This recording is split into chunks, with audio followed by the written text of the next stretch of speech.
आगामी सर माहौल को देखते हुए देश में प्रधानमंत्री कौन होना चाहिए, मोदी जी उसकी या उसको बदल देना चाहिए?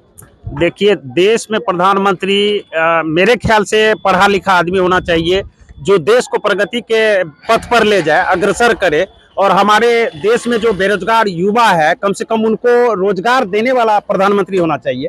मेरा जो मानना है कि बहुत ऐसे युवक हैं जो इधर उधर भटक रहे हैं, कहीं ना कहीं वो रोजगार के लिए एक राज्य से दूसरे राज्य में पलायन कर रहे हैं और वहां उनको जीवन और मौत से संघर्ष करना पड़ता है।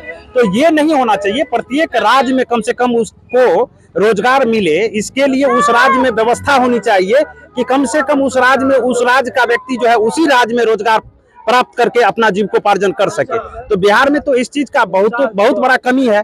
यहाँ हम लोग देखते हैं जिस योजना पर जो है सरकार को बहुत ज्यादा खर्च करने की जरूरत नहीं है, उस योजना पर जो है बहुत ज्यादा जो है खर्च कर रहे हैं।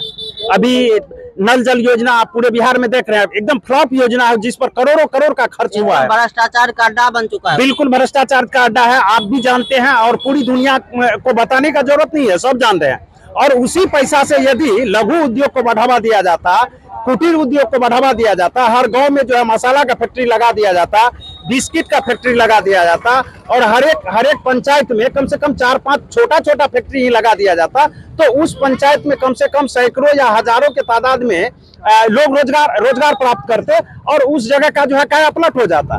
तो ये बात तो होना नहीं है। जितने भी नेता है बिहार में या देश में, वो सिर्फ और सिर्फ अपनी राजनीति करना चाहते हैं, उनको दुनिया से कुछ लेना देना नहीं है।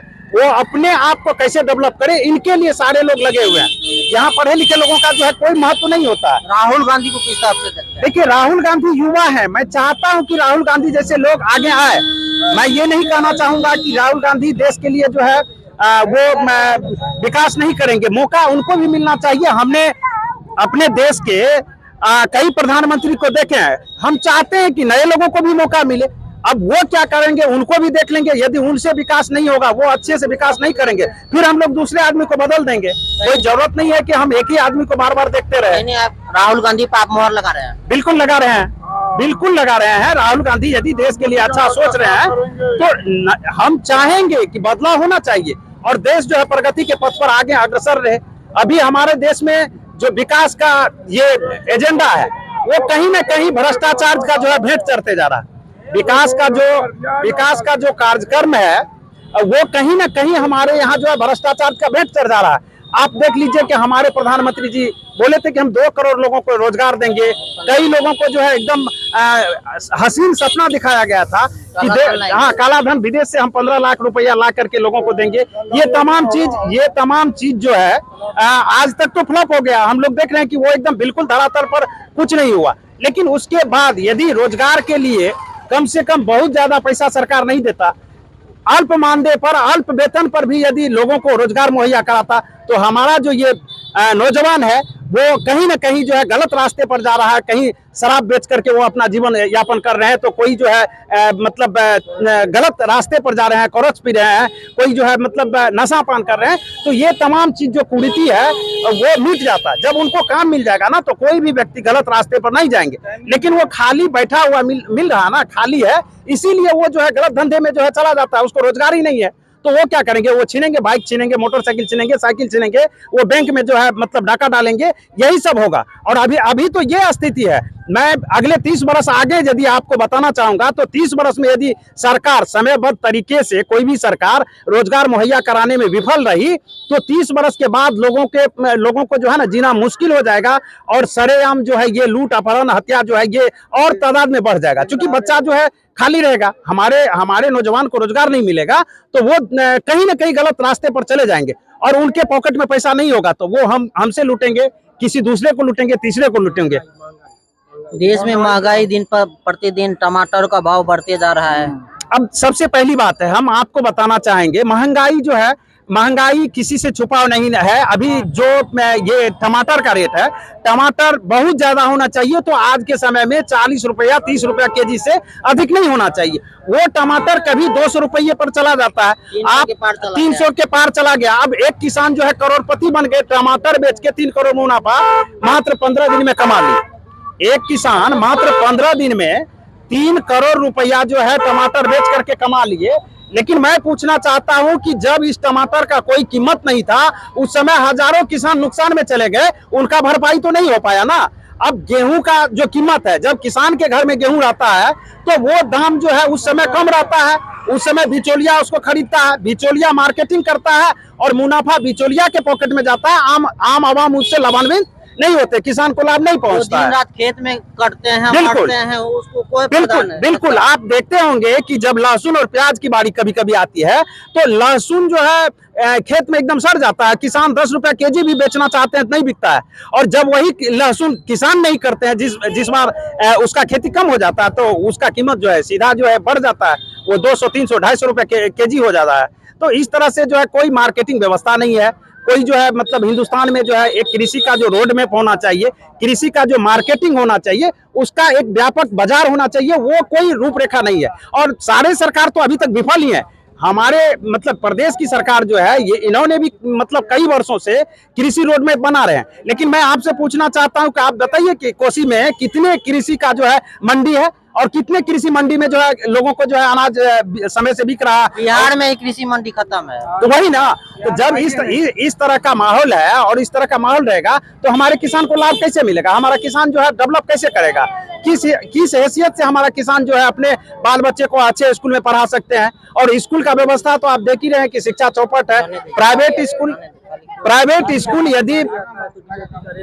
स्कूल यदि ना रहे तो बिहार में बच्चे शिक्षित नहीं हो पाएंगे, साक्षर नहीं हो पाएंगे। वो किसी न किसी तरह से कहीं ना कहीं बच्चा कोचिंग ले रहा है, प्राइवेट स्कूल में जा रहा है, तभी तो वो मैट्रिक इंटर बीए भी पास कर रहे हैं ना। नहीं तो ये सरकारी स्कूल के भरोसे रह जाए तो पूरा जो है एकदम सिस्टम चौपट है, पूरा सिस्टम चौपट है।